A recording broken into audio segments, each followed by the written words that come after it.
Good evening, ladies and gentlemen. Welcome to Tex Messages. I'm the parasite of the show, Rick Tex. We're glad to have you here. It's Saturday evening, June 2nd, 2018. We're broadcasting out of Elk River, Minnesota. Unfortunately, it rained. Well, it's good that it rained. Don't get me wrong. But unfortunately, for a lot of the local dirt racing tracks, they decided to cancel, which may have been a little premature because right now it's, well, I guess it is almost 8 o'clock, but yeah, the sun came out around 5 o'clock and dried everything up and heated the air up a little bit, so probably been a great day to hit the high ovals or the banked ovals at the local clay tracks, but unfortunately it was not to be this evening, ladies and gentlemen. So that pretty much leaves me with text messages here Saturday evening. Now, normally you'd think like, well, I already promised a show, so if Ogilvie Raceway or Cedar Lake Speedway were occurring, would have I bailed out on the show to attend those events? What would have happened is I would have probably done a show in the morning or afternoon, and then went to the events later in the evening, ladies and gentlemen. But today, since it was raining out, I found that as a great opportunity to go buy some more starter plants. Try to add some variety to the garden. Now, Fleet Farm, they didn't really have too many options available, so just got a whole bunch of green peppers, some sweet potato, more acorn squash, eggplants, maybe a couple other things too, but not much variety, ladies and gentlemen. And the thing is though, unless if you're growing your own seeds, you can buy any kind of seed packet you want. But if you're buying starter plants, you're a lot more limited. So, and if you are going to do starter plants, it's probably a good idea to get decent size, like those yogurt cups or the sour cream cups. Just get some decent sized stuff right off the bat. Give it plenty of sunlight, and then it should work pretty good. You get those little tiny starter containers. They can only hold, if you water them too much, they get moldy. If you don't give them enough sunlight, then they get really long and stringy. And if you give them too much, or if you give them too little water, they dry out right away. And if you give them too much sunlight, they'll dry out right away. So, yeah, it's I would probably recommend, because if you buy normal starter plants, they'd probably be around 50 cents a pop. If you buy them, they'll be in decent sized containers. They usually have 4 plants in one plastic container, and then they got like the 4, crevices that the plants put their roots down into, and then you yank the plant out and stick it in the ground. So probably next year, it'd be a better idea just to use all the starter plants that I bought this year, reuse those containers, and then get a good variety. And then, of course, the 200 to 300 broccoli plants and all that garbage too. And most likely, probably have to go on Craigslist and find a nice freezer to pick up to store all the frozen vegetables. This is the other time of the year where the big meat purchase is done. Basically, buy a couple hundred, maybe not a couple, maybe 1 to 200 pounds of cow meat. Is organic, pasture raised. Fed healthy diets. They roam the countryside. They're happy cows. They're healthy. They don't have all the weird factory farming chemicals in them. So it's good stuff. You can get a bunch of that garbage, and usually they come in about 1 pound bags, plastic bags. They're not plastic, more like sort of like grocery bags. Just wrap them suckers up, stick them in the freezer, and you're good to go. So you get anything. I think it's 1 cow, and then it's different, like 4 people or 5 people get different cuts of the cow, and yeah, you get, actually, you share each cut equally, so you get your steak, you get your regular beef, and if you want to get the heart, liver, and tongue, you can get all that. We usually get that. Nobody else wants it for some reason. Now, the heart is really tender. I mean, just throw it in a slow cooker for 8 hours, and you're good to go. The liver is not very tasty, but it stores all the nutrients. And if it's a healthy animal, it's going to be very healthy nutrients. Now, if the animal is living in a factory farm, then yeah, it's not going to be healthy at all, and it's probably going to have a whole bunch of chemicals in it. So, for a healthy animal, the liver is the best thing you can eat. For an unhealthy, sick animal that's just confined to small quarters and that probably craps on itself all day, the liver is the worst thing you can eat, ladies and gentlemen. And the tongue is really, it looks like a tongue, but the meat is a lot softer and more fatty, which is great. When you hear fat, you might think, oh, it's unhealthy. But the fact is, humans need fat. they're essential fatty acids. We need to eat fat. We don't need to eat carbohydrates. We need fat and protein. Yeah, I mean, obviously you're going to eat carbohydrates at some point, and you know, to get your micronutrients and vitamin C and all that good fun stuff. Well, the reality is fats are good. They're great. Yeah, there are trans fats and this other garbage out there that's artificially made and processed that's just horrible for people. But for the most part, naturally occurring fat in nature, and it's naturally occurring, is good, and you need it. We all need it. Even if you don't want to be a quote-unquote fat or obese person. Now, I probably eat more fat. See, here's the thing, ladies and gentlemen. If I didn't eat about, on any given day, I probably eat about 3,500 to 4,000 calories a day. And if I didn't eat that many calories, you know, just based on my body type and you know, whatever lack of digestive system I have or whatever infections are going on in there, if I didn't eat that many calories, I'd probably be 120 pounds, just a big, or not big, but just a skeleton. You know, like I look like I rolled out of a tombstone. So that's why it's important to recognize how beneficial fat is, especially if you're living in cold climates like North United States, Canada. And if you're living in warm climates, then yeah, probably being skinnier is more advantageous. But you still need to eat fat because fat is essential, and there's fat-soluble vitamins, there's essential fatty acids. And you know, fat cushions all your joints and puts insulation around your organs and does a whole bunch of garbage for you. The fat cells transmit a lot of information to your other parts of your body too. See, your body has fat cells and protein cells. It doesn't have carbohydrate cells. Now, yeah, you might think glucose in the brain is carbohydrates, but your body can synthesize the glucose. It can create the glucose based on the nutrients you're putting into it. So your body, when you go into ketosis or whatever it's called, your body burns ketones instead of carbohydrates. So then your body burns fat more efficiently. That's why people on the ketogenic diet lose a lot of weight, because your body becomes more efficient at burning fat. It's not, rather than just getting really super tired and worn out because your body is looking for carbohydrates to burn, your body is thinking, oh yeah, we're super tired and worn out, let's just burn all these fat stores. So then if you're a larger person that wants to lose weight, you can lose all that weight by burning up all the fat. Now yeah, you might think, well, why would I do, you know, me, Rick Tex, why would I do a keto, you know, a quasi-ketogenic diet if I'm not looking to lose weight? Well, the reality is, it's efficient, consistent energy. It's just overall, you know, better for long-term health and longevity and having good, consistent energy supplies over the course of the day. Now, yeah, there are occasionally times where I'm really super tired, but usually it's from lack of sleep or over exhaustion or some other factor. It's not, well, I mean, occasionally, yeah, I'll eat some food that'll cause, you know, if you go to a restaurant or something, you might eat some food that causes some massive sickness or ailments or vomiting or diarrhea and projectile diarrhea and all that stuff. And yeah, you're going to get tired and run down from that because, you know, your body will have to kick it into overdrive and create all these extra whatever red blood cells or whatever resources it needs to allocate based on the calories you're taking in to get rid of all the toxins you just took in. And then all the toxins you took in that could potentially be calories will probably just be all expelled out of your body as quickly as possible. So then yeah, you're going to feel tired and run down and wore out and all that good fun stuff too. You know what happens? You know, you might eat a bad batch of pecans, or might have left cheese in the fridge too long and it got moldy. You might have some eggs, maybe they were laid in a dirty spot and some salmonella got inside the shell. And now that's the other thing too, ladies and gentlemen. Salmonella is present in some of the foods we eat, but since we have a stronger immune system, we can eradicate it quickly. It's not a death sentence. The only time salmonella ever affected me adversely, you know, in a serious matter, was when I was taking antibiotics. After about 3 days, couldn't even stand up without getting lightheaded, couldn't digest any type of food, was just sickly ill. Yeah, I mean, it was horrible. I had to eventually get an IV, and that sort of kicked things back into gear, and then I eventually eradicated the disease. But it wasn't easy. Certainly not anything I would wish upon anybody, even if they've dedicated their lives towards making other people's lives miserable.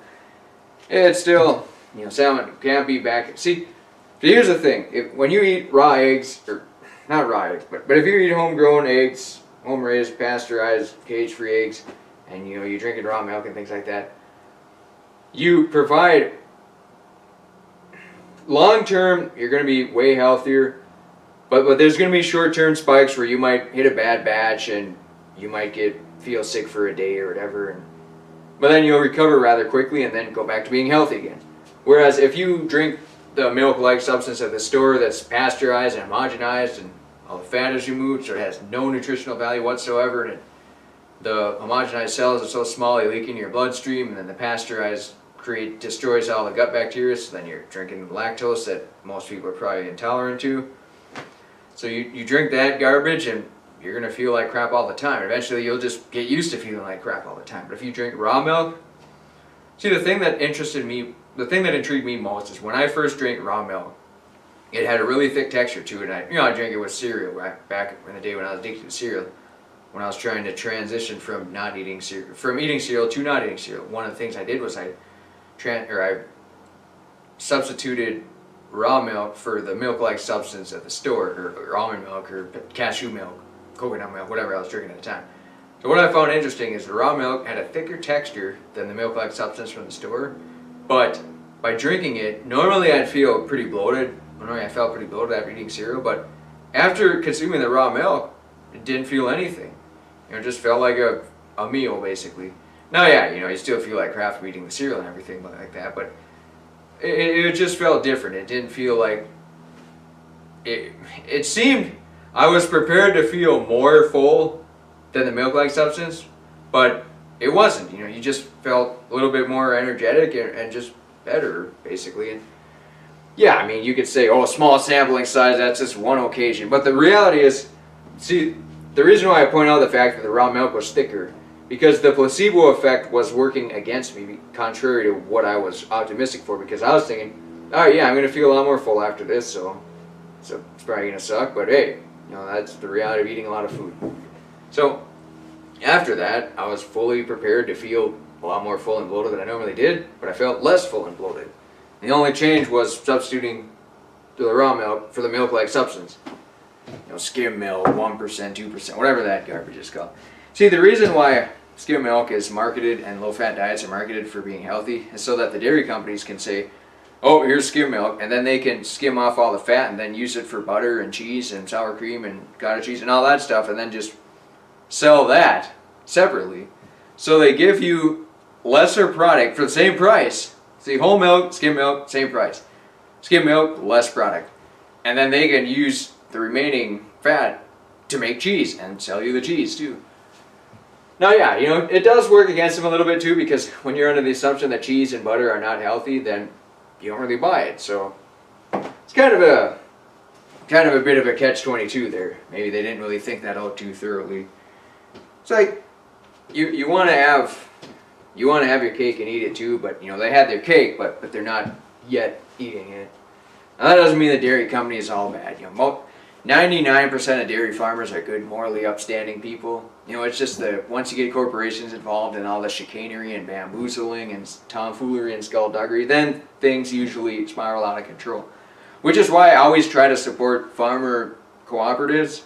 Bongart's cheese, for example, I'll always buy that rather than Land O'Lakes or Kraft cheese, just because it's not a corporation. It's just a bunch of farmers that own some factory in Bongart's, Minnesota that sell cheese. So I buy it from them instead. And then there's sour cream. Kemp's claims to be farmer, co-op owned, so whatever. Yeah, I'll buy from them rather than some dirty corporation. You might pay more, you might pay the same, you might pay less. I just feel more comfortable buying from individuals or groups of individuals rather than corporations. Now, yeah, if you want to buy from corporations because it's cheaper and it's going to save you money over the long term, you're probably going to pay more in health costs. And then not only that, you're probably going to be eating unhealthier food. You're going to have less energy. You're going to produce less at work. You're not going to... See, here's the thing. If you have a job, you may just be in cruise control right now. You're just going to your work, laughing and smiling with a few people you're comfortable with, and then going on with your life. The reality is, you can get a lot more out of life. The biggest mistake humans can make is to make relative comparisons to other humans who are also in a sickly state that most people are in. So when you go to work on a regular basis, it's a good idea to try to challenge yourself to communicate with more people, communicate better with people that you do communicate with, try to do better at your job, think of ways to improve the company. Just try to be a productive person. It doesn't mean you need to overwhelm it. See, if you think that that's overwhelming yourself, you're probably an unhealthy person. Because if you go to work every day with the mindset of you just want to half-ass and get through the day and go home to your pet dog, it's certainly not the right way to approach work. Because every day you don't need to make giant leaps for mankind every single day you go to work. Just a little bit more than you did yesterday is basically all you can do. Now, same with like weightlifting, for example. It's a very slow, progressive adaptation to lifting more weights. And a lot of times, you'll fall off for a couple weeks, maybe even months, and as long as you're being organized and structured in what it is you're doing, you can try to figure out why and then work to improve that in the future. The same with your work, your job. Just try to, this is what the company needs out of me, this is what the company needs in general, so cover the basics and then try to work above that and cover what the company needs as well. And most importantly though, just being a nice, approachable person, because when I worked in pretty much any environment, the worst thing that I saw for just company in general was company culture. If people get involved in their little cliques, and some people are afraid to talk to other people, or people just don't like being around other people, or things of that nature, that's usually what destroys companies from within. Just people, not so much people disagreeing, but people just not liking each other and not working well with each other, and sometimes even in a way of stabbing each other in the back or sabotaging, whatever the case may be. There's one instance where I found it rather intriguing, because I had this old manager a while back, and he seemed a bit, I've had like 15 jobs, so if I say I had a manager, that could be hundreds of different people. But this manager, he seemed to be a bit of a snake in the grass, in my opinion. He might have been a great guy, but I kind of got the jive that he was a snake in the grass. Now yeah, does that mean I was a prick to him? Not at all. I just thought he might have been a snake in the grass. But we had a meeting one time, and I was talking to him about things, and we were talking about progressing in companies or moving ahead, and I was thinking, I said to him, it seems like it's more important to be a good communicator and sucking up to everybody too. And he's like, yeah, sometimes you need to stab people in the back too, but he didn't say that, but he said that sometimes in these corporations people stab each other in the back to get ahead too. So it's you have to be careful about how you present yourself to other people, because if you start kissing people's asses all the time, they might think you're up to no good. But I took that advice and heeded it well, and figured, well, it's one thing to just suck up to somebody to get ahead. But see, if I'm at work kissing somebody's ass, it's usually because I'm genuinely interested in them and who they are, what they do, and everything like that. If people actually take time out of their day to give you their attention and to say things about themselves or ask things about you, that's actually a pretty powerful thing to get that perspective. Somebody else's time is probably more valuable than money and material goods, in all honesty, ladies and gentlemen. The other day, I was talking to this guy, and he's a really quiet guy. His appearance didn't match. See, that's the thing. The first impression of a lot of people I've been seeing lately just doesn't jive with who they actually are as a person. And I see this guy. He's got like the straight brimmed hat on, a black rimmed glasses, and a beard and everything. I'm thinking he's probably some extreme motocross guy or whatever the case may be.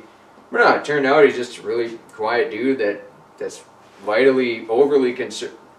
Maybe not overly concerned, but he just seemed vitally interested in what he was eating and not eating too many calories or too little calories, and how his energy consumption is and his energy usage and all these workouts that he does. And yeah, he was just a really interesting guy that he was so in depth with those topics. And he talked about researching every one day a week he'll go eat at some fancy restaurant or something. He does all the research on it, and that's like his hobby for the week, to just go into a fancy restaurant with his family and things like that. So yeah, he was just talking to me for hours about it, and it was pretty interesting. Just, the guy, he just wants to be healthy, basically, is the case. And yeah, he knows that the once a week thing is probably a bit detrimental to his health, but he felt that it was just a necessary sacrifice to make to entertain himself. To challenge yourself. If you're successful, then you provide a reward for yourself. So, yeah, a lot of people you meet, the first impression. Maybe I'm just really horrible at first impressions, but if ever I try to look at somebody and evaluate who they are or what they are, it's usually wrong. Now, yeah, if you talk to people through instant messaging or online or text messaging, then you got a pretty good idea then you got a real good idea of who they are. Probably a better idea than if you know them in person, because people can easily hide things in person, and especially because, see, that's the thing, ladies and gentlemen. If I look at somebody and try to figure out who they are based on a first impression, I'm almost always wrong. But if I can communicate with somebody through instant messaging or textual contact where it's just mind to mind, then I'm usually consistently spot on, dead accurate. So, yeah, I don't know what it is, but if I look at someone and see their appearance and think, well, based on media manipulation, he's probably, or she is probably this type of person, and yeah, almost always wrong. When I actually talk to them and try to get to know them and all that garbage. So that being said, ladies and gentlemen, we're coming up to a break here. We're probably gonna have good times, balls deep in the near future. I'll probably get in touch with the host, the potential host of that show a little bit, see what his plans are. Now that he's in band camp, he might be. Hopefully, he's getting more antsy about bringing the show to the masses. But on the other hand, he may see how far Tex Messages is in the crapper as far as ratings go, so that might dissuade him. But one thing that's very important is that all great things have an embryonic state. Nikola Tesla started as a single-celled organism in a male and a female. He combined inside a female body. He incubated for 9 months. He was born, and then he went on to do great things. He started in an embryonic stage. All great things start at an embryonic stage, ladies and gentlemen. So, yeah, as much as I hype up good times, balls deep, and say it's going to hit the ground running and could be running on 12 cylinders and everything too, everything does have an embryonic state. See, basically what I'm saying is, when it does hit the ground, run at 12 cylinders and everything too, it might start with hundreds or thousands of views, but it'll probably be in the millions after just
their ulterior circumstances are. I mean, they may have, at one point in their life, they may have said they're going to lose both their legs, and so they exercise all the time now, and then they're somehow are able to keep their legs, and now they run triathlons just to, to prove to themselves that they can walk, and they're just glad that they can walk and all that stuff too. And yeah, maybe they're not athletically gifted, but just the fact that they can walk, they're happy about that. So everybody's got unique circumstances, ladies and gentlemen.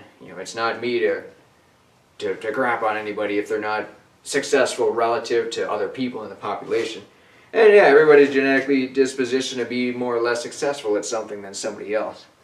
Like, me, I'm not really genetically dispositioned to be successful at anything. So I just do things that are productive and hope for the best. Yeah, that's basically all you can do. So yeah, I mean, you take the cards you're dealt and then you play them.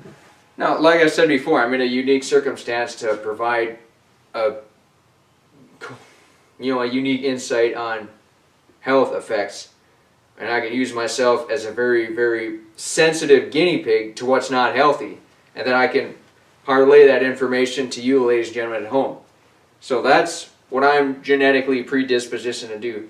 Now, does that mean I'm going to be successful at it? Not necessarily. Does that mean I'll make gobs of money? Hopefully not. Probably not. Now, does that mean that it's something that gives you bragging rights? Certainly not. I mean, I don't see why using some handicap you have all of a sudden qualifies you for bragging. It's just, this is my way I can contribute to society. It's the sense of purpose, it's a sense of well-being, it's a sense of belonging. Now, yeah, I know, I get the ratings are in the crapper, and hopefully someday, it's going to be it's going to be a very, very slow process of finally figuring this stuff out and,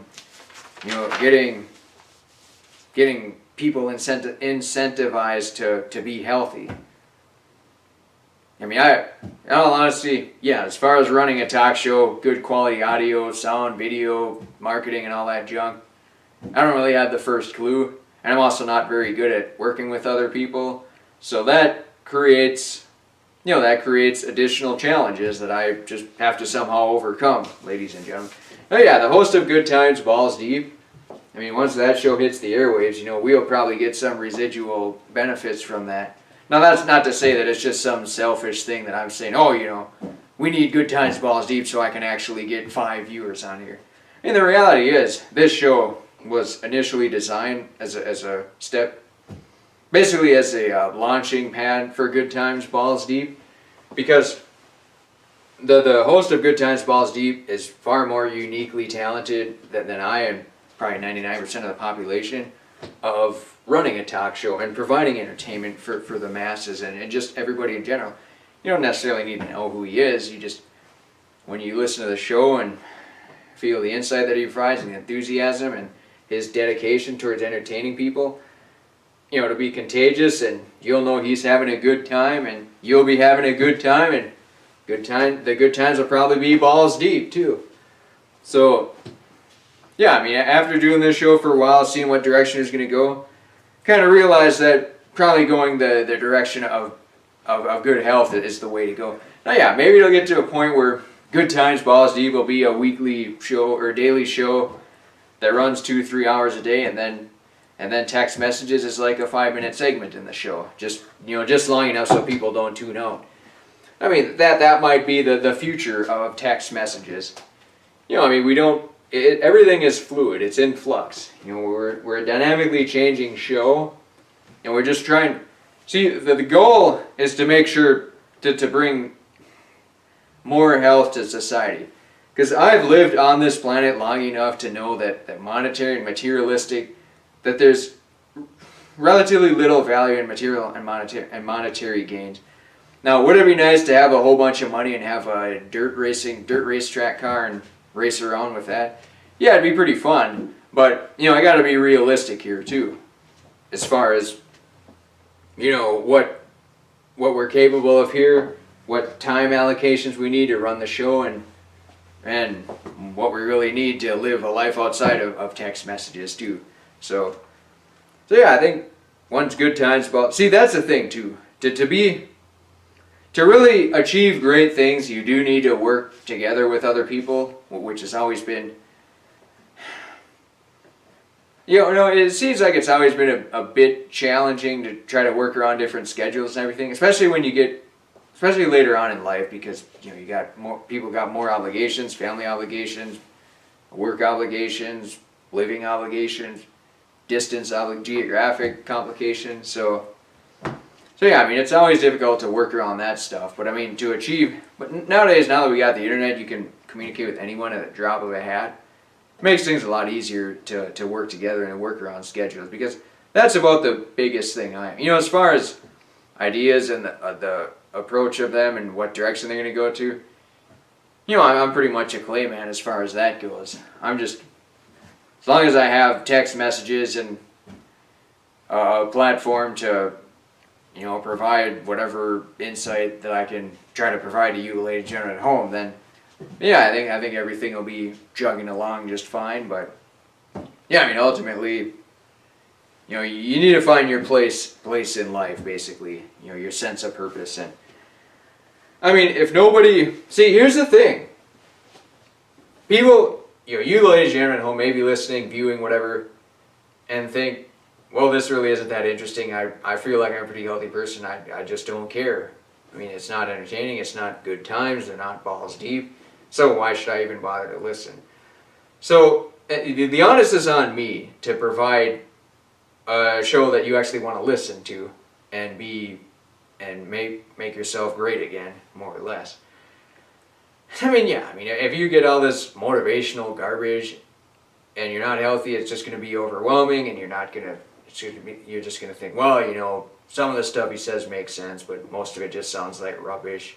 The fact is, the only thing I want to get out of this is to live in a healthy society, so that you're healthy, that you're being productive, that you're building stronger roads, stronger buildings, that you're growing better food, that you're raising animals, that society is more peaceful, that people are more aware of what's going on and the atrocities that are committed, especially by criminal elements within the U.S. government, and just, petty criminals in general.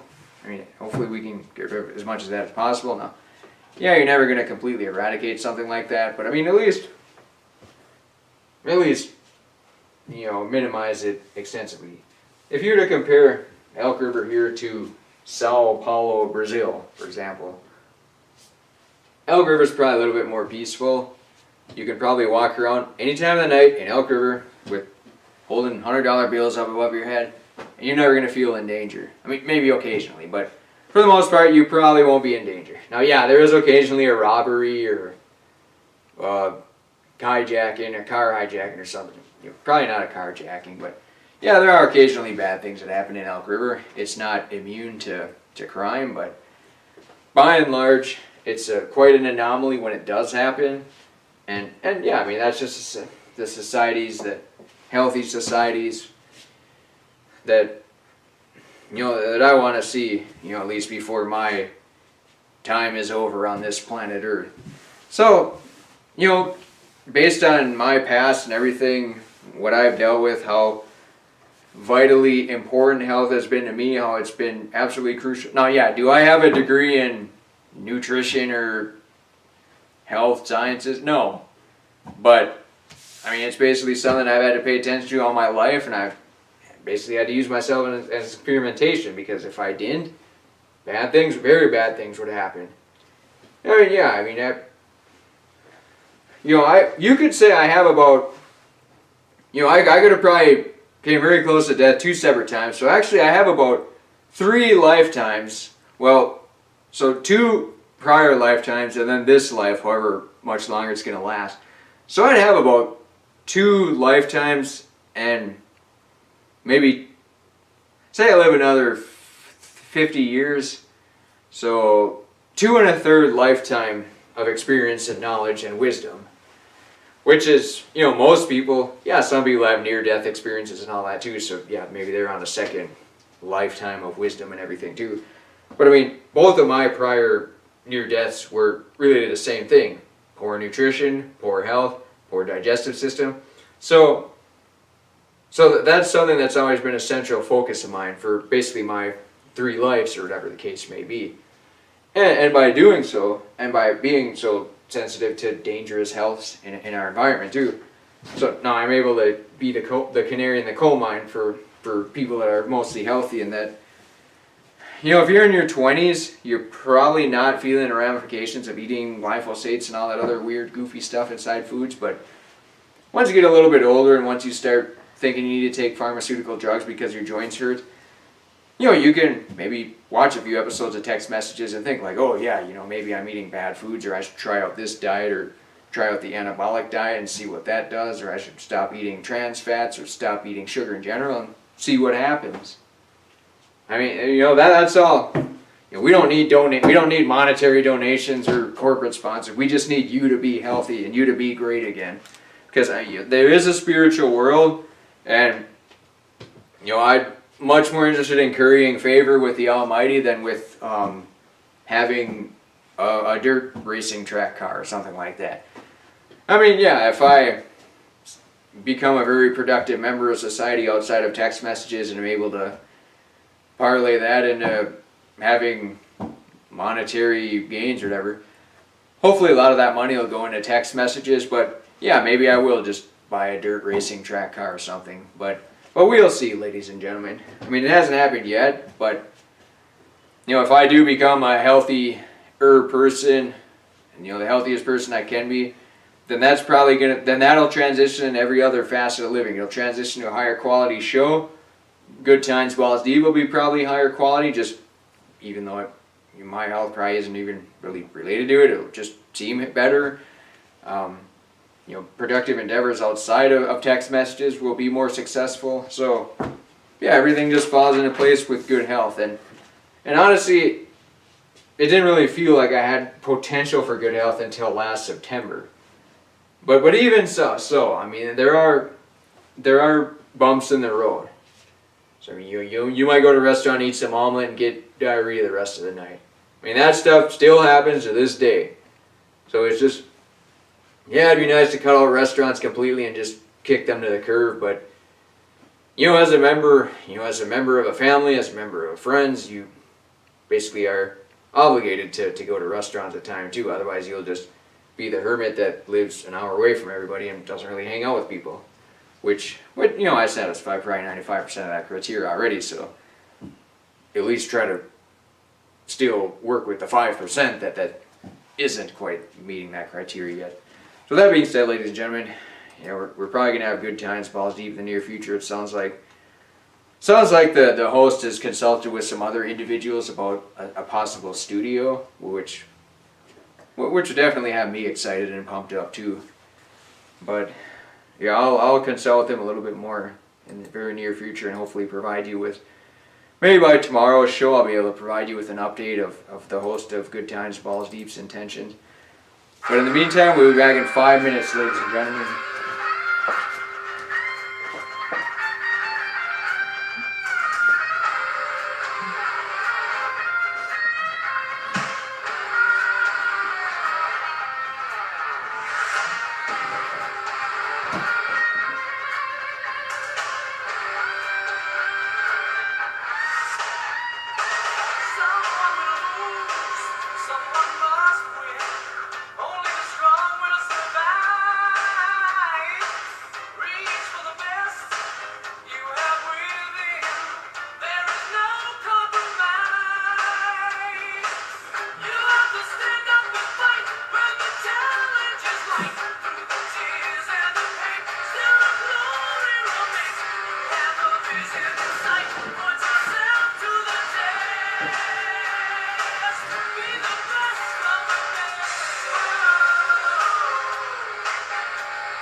Welcome back to Tex Messages, ladies and gentlemen. I'm the parasite Rick Tex. This is episode 48 of Tex Messages.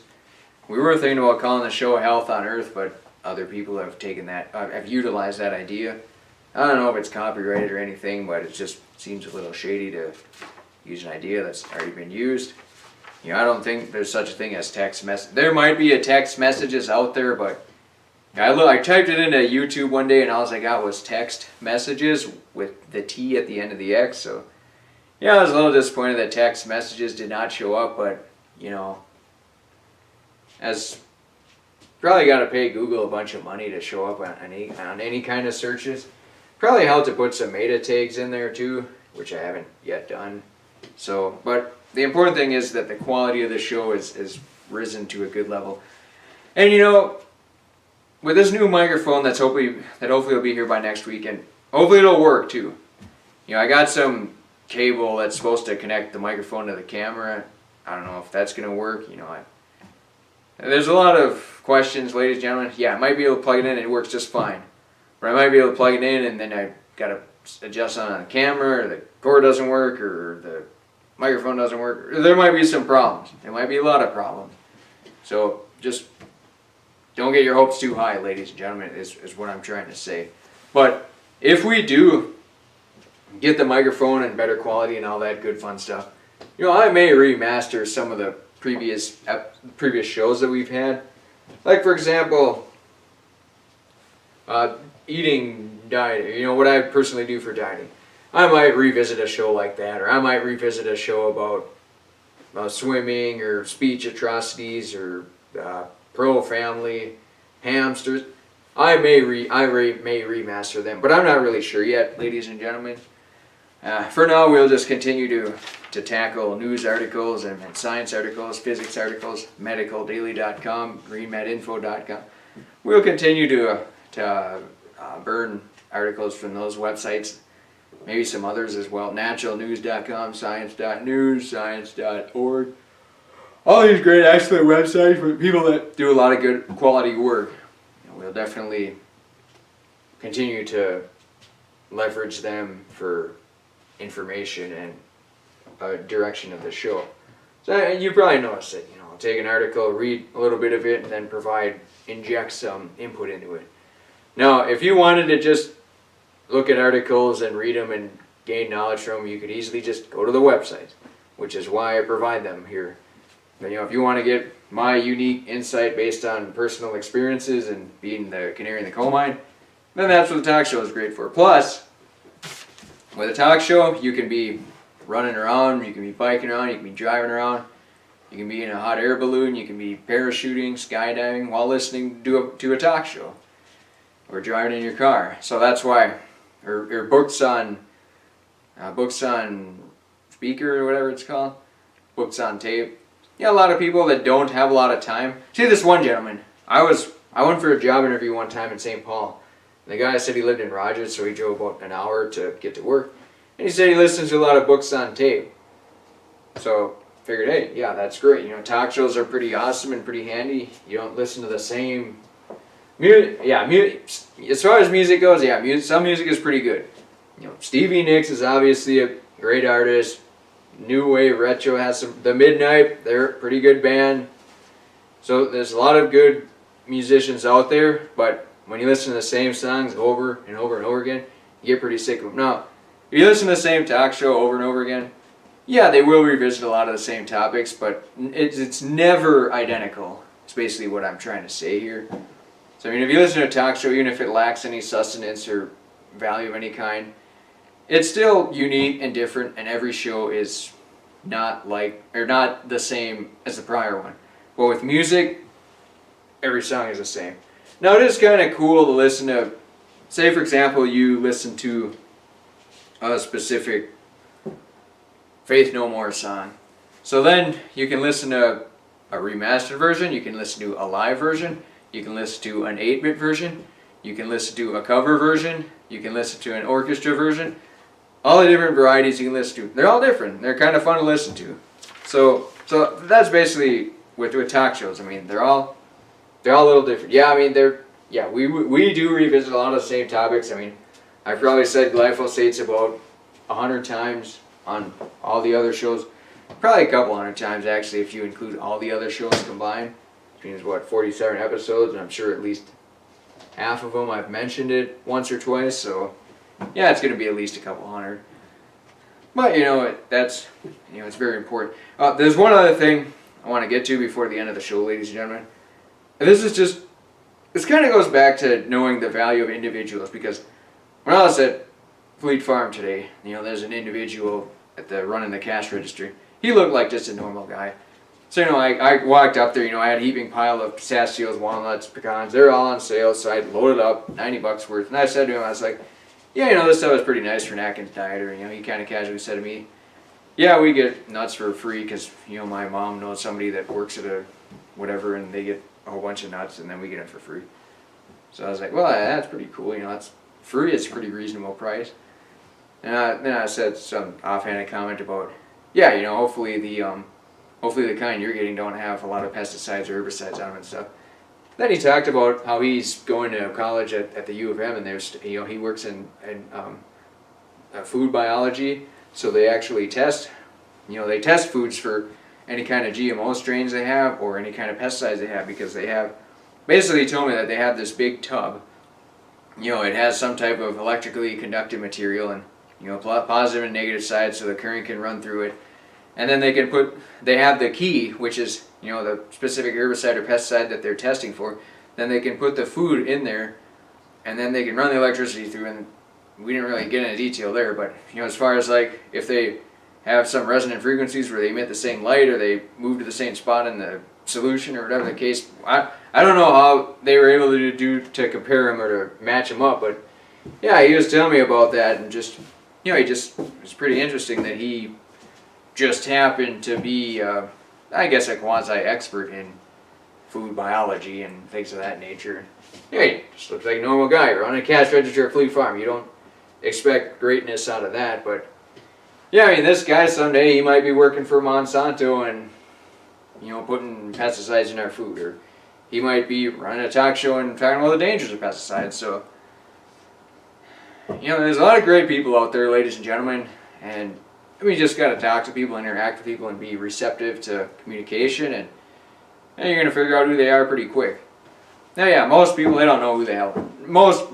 No, there might be a handful of people that know that I run Tex Messages, but, that's totally, I'm not going to go out on the street and tell people, oh yeah, I run a podcast, or I run a talk show.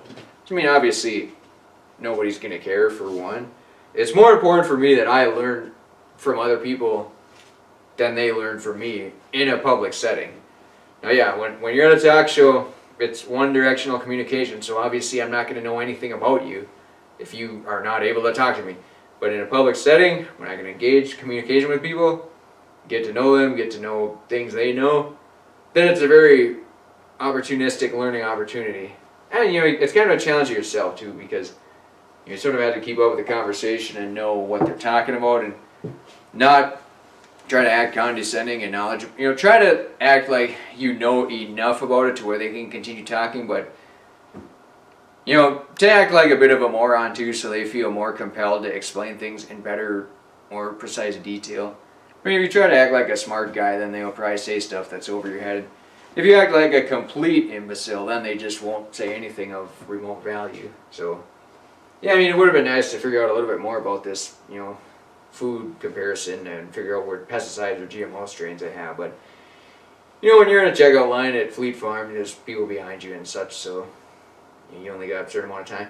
But he did tell me something interesting about peanuts, that the best way to grow them in Minnesota is with a greenhouse, and then you can just stick the peanut in the ground, and then they'll grow as long as it's warm enough. So those are the type of things that you can learn by engaging in conversations with people that you come into contact with. And not everybody's going to be receptive to conversation too, and it kind of depends on your approach as well.